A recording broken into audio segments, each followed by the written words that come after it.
Всем привет, с вами Тори, и сегодня мы с вами обсудим слияние эфириум.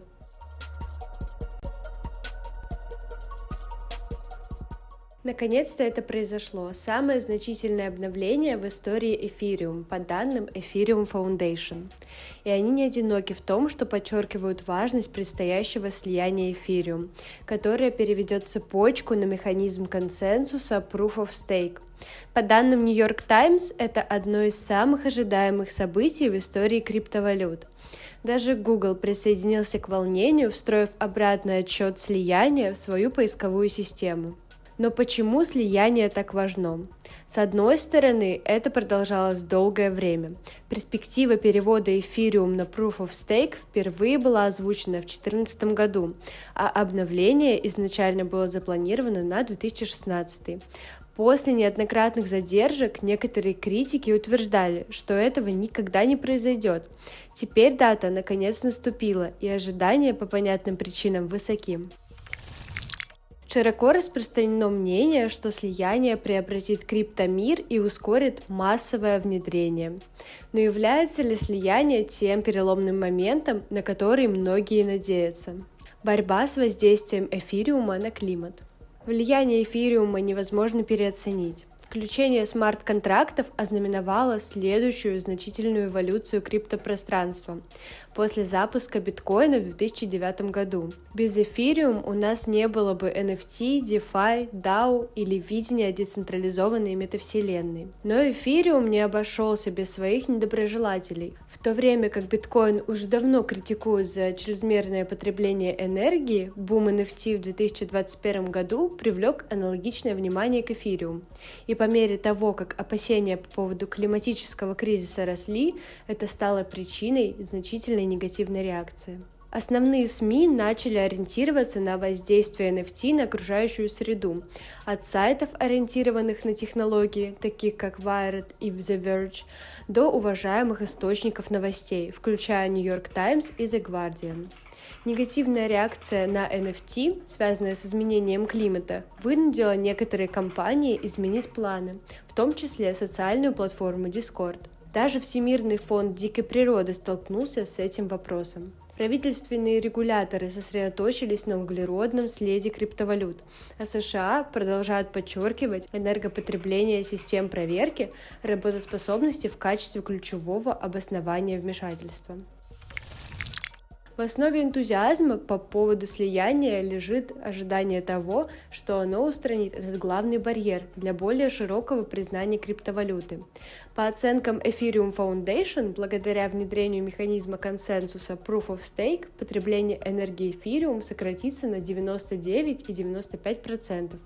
Понятно, что это стало предметом наибольшего интереса к слиянию. Без сомнения, слияние даст эфириум значительный импульс, отвечая на эти широко распространенные критические замечания. Блокчейн будет иметь более стабильную основу, по крайней мере в том, что касается его энергопотребления. Но остается несколько существенных проблем, которые слияние не решит. Далеко не являясь панацеей от всех ограничений эфириум, он оставляет многие проблемы нерешенными. Текущие проблемы эфириум. В то время как проблемы устойчивости эфириум были в центре основной критики, сеть сталкивалась с рядом других проблем, все из которых усугубились массовым ростом числа пользователей за последние 2 года. Масштабируемость. Пропускная способность эфириум, количество транзакций, которые он может обрабатывать в секунду, ограничено. В настоящее время эфириум может обрабатывать около 15 транзакций в секунду. Это значительно ограничивает его полезность для создания приложений, обработки данных в реальном времени и других расширенных вариантов использования. Стоимость. Эфириум управляет своей ограниченной пропускной способностью, прося пользователей платить плату за газ, чтобы стимулировать майнеров проверять свои транзакции. Во времена высокого спроса плата за газ резко возрастает, иногда до такой степени, что она превышает фактическую стоимость самой транзакции. И если ваша транзакция завершится неудачей, с вас по-прежнему будет взиматься комиссионные. Это будет по-прежнему отпугивать новых и менее опытных пользователей. Совместимость. Эфириум не может взаимодействовать с другими блокчейнами просто или напрямую. Это означает, что передача активов в другие цепочки зависит от механизмов, разработанных извне, такие как цепочки уровня 2 или межцепочные мосты, для обеспечения специальных решений. Несмотря на некоторые первоначальные сообщения об обратном, ни одна из этих проблем не будет решена путем слияния. Сами Эфириум подчеркнули, что как скорость транзакций, так и плата за газ, скорее всего, не будут затронуты.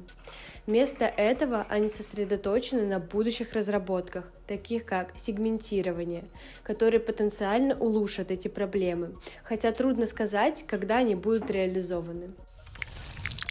В результате слияния они устраняют некоторые из основных барьеров на пути массового внедрения криптовалют.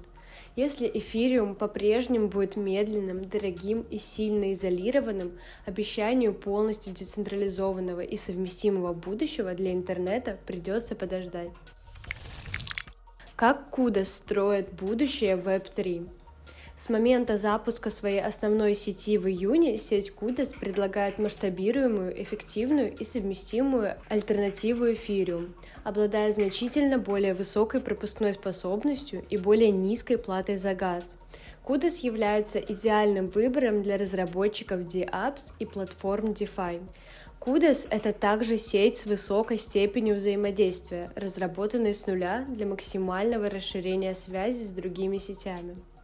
Являясь частью экосистемы Cosmos, Kudos поддерживает протокол межблочных вычислений, обеспечивающий простую и эффективную передачу активов в другие цепочки Cosmos и из них, а также позволяющий разработчикам создавать кросс-цепочные приложения. Но это только первый шаг. Мы привержены долгосрочному видению децентрализованной сети, а это означает, что мы выходим за рамки сиюминутных проблем и строим на будущее. Вот почему мы разрабатываем революционную децентрализованную платформу облачных вычислений для работы с Web3.